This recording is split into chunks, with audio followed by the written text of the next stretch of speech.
If you haven't engaged with the Street Fighter series too much, you'd be forgiven for thinking that it might not have too much of a story to look into. It is, after all, a fighting series, and one that hasn't always made story its biggest priority. As series fans will gladly tell you though, that couldn't be further from the truth. There's a startling amount of narrative content packed into Street Fighter, and across multiple releases, it has built up quite the rich universe. And though it also has a massive roster of characters that has only expanded with each new game, there are some that have always been more strongly associated with the series than others. One of them is Ryu, who is effectively the protagonist of the Street Fighter franchise, and here we're going to cover his entire story from beginning to end in preparation of Street Fighter 6's launch in June. Before we get into the events of the original Street Fighter, let's first briefly cover the early years of Ryu's life. Orphaned at a very young age, he had little to no memory of his parents, but was adopted by a man named Gouken, a master martial artist who raised Ryu in seclusion and trained him at his dojo to teach him in his ways.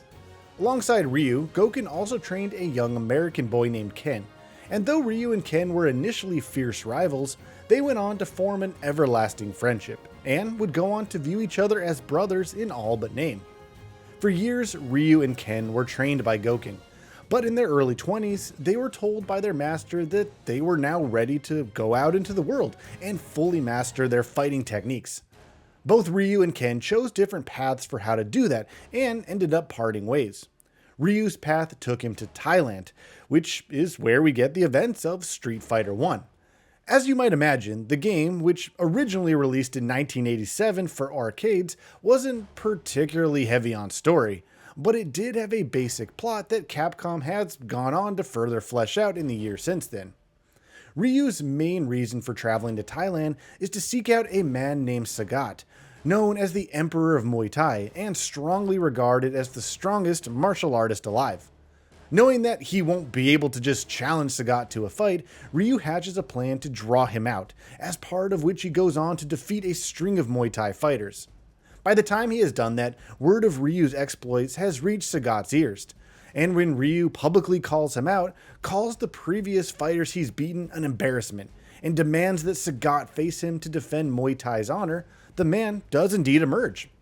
Ryu and Sagat's fight by no means proves to be an easy one for either of the two, but it ends in victory for Ryu, who channels some unknown power inside of him to unleash a deadly Shoryuken attack as a final blow on Sagat, leaving him unconscious and with a massive scar on his chest. Now we get to the Street Fighter Alpha series, which may not be a numbered installment, but has a very important place in the series' larger storyline. After defeating Sagat, Ryu goes back to Goku's dungeon and hoping to learn more about the unknown power that had momentarily awoken inside of him, but is shocked to find his master dead.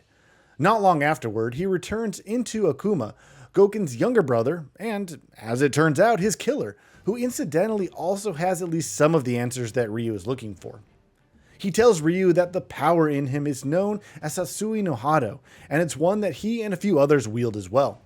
Satsui no Hado, Akuma explains, is a spiritual energy that floods its users with unimaginable strength, while also eating away from their very humanity, and even driving them to kill any opponents who might stand in their way.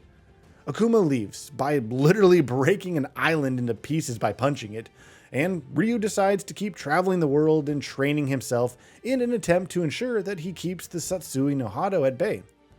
The powers that he wields, though, also end up making him a bit of a target to some pretty nefarious people, and this is where M. Bison comes in. The leader of a criminal organization known as Shadaloo, M. Bison has his eyes set on global domination, and is also fueled by a spiritual power known as Psycho Power, which works very similarly to Ryu's Satsui no Hado in several ways. M. Bison uses his power to brainwash people and recruit them to Shadaloo, but the next person he wants to bring into his organization is Ryu himself. Ryu learns all this from a woman named Rose, who warns him that should he take M. Bison on, things are unlikely to go well for him.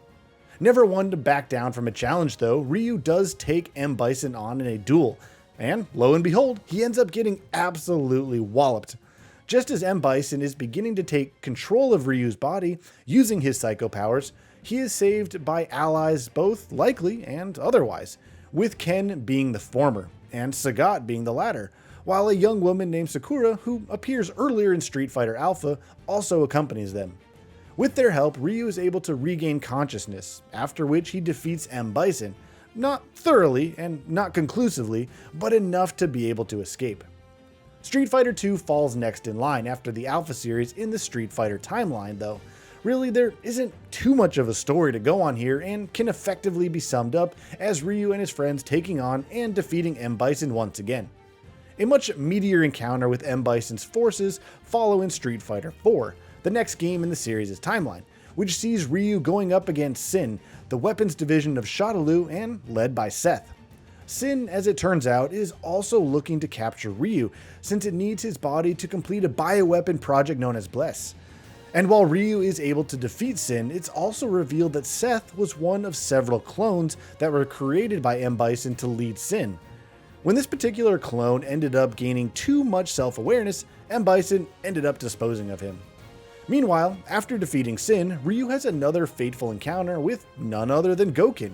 Yes, as it turns out, he's still alive, and that it's revealed is all thanks to a power known as the power of nothingness, which is essentially a deep meditative state that allowed Gouken to survive Akuma's attempts to kill him. And that power, as you might have imagined, has other uses too. Gouken uses the power of nothingness to steal and seal the Satsui no Hado inside of Ryu, which has continued to eat away at him all of these years. From here, we go to the events of Street Fighter V, which effectively serve as the final act of Ryu's story, thus far at least.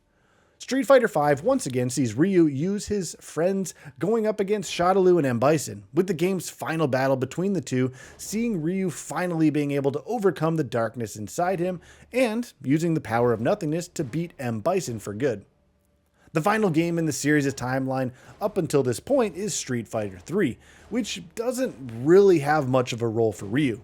Having defeated M. Bison and Shadaloo and managed to overcome the Satsui no Hado within him, he has become content with his journey and what he has achieved, and presumably has been living a quietly relative simple life away from all of the madness of the Street Fighter universe. He does enter the World Warrior tournament again to show off his martial arts skills some more, but by and large, his story doesn't really move forward too much. Of course, the upcoming Street Fighter VI will be set after the events of Street Fighter III, making it the most recent game in the series' chronology, while it's also been confirmed that Ryu is going to return, which means we may find out what he's been up to in the aftermath of everything that we've discussed here. That said, Capcom has said in no vague terms that Street Fighter VI's story is going to focus primarily on Ken and Luke, which means Ryu is likely to take a backseat this time. And to be fair, you can't say he hasn't earned his rest. That's all for now. If you enjoy what you saw, please hit the like button. And if you're new to the channel, now is a great time to subscribe. We upload brand new videos every single day. After subscribing, don't forget to enable all notifications by clicking the bell icon. Thanks for watching this video, and we'll see you next time, right here on Gaming Bolt.